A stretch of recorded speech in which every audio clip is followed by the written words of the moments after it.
Now at 10:30, the latest on efforts to fight the ongoing drug epidemic. The Franklin County Sheriff's Office announcing today that more than 100 people have been indicted for drug-related crimes. Those numbers are from January to June of this year.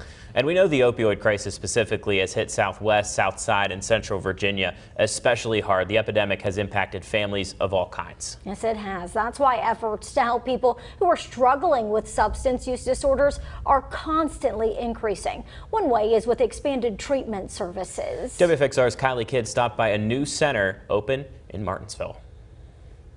Like millions of Americans, Melissa Brown struggled with substance abuse in the past and says she tried everything to make a change.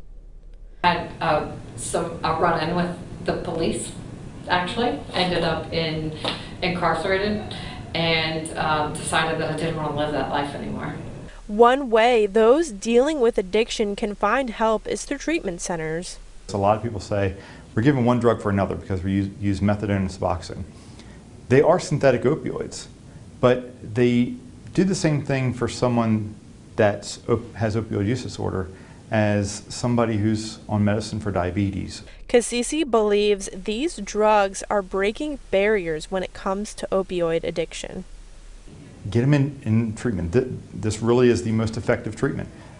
There's 50 years of research, and it's been researched more than any other treatment. It's more effective than back surgery. The treatment center is also completely outpatient, meaning the patients can go about their daily lives while still getting the treatment they need. So they live with their families or by themselves in the community. They're still living in the community, they still work.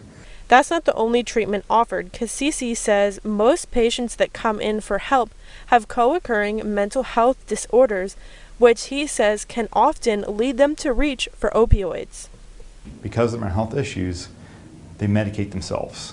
And what we're seeing a lot of is they have friends and family that have prescription pills, and sometimes that helps numb the pain. The center offers therapy in groups or individually to combat mental health disorders associated with addiction.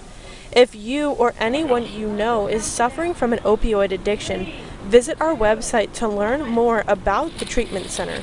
In Martinsville, Kylie Kidd, WFXR News.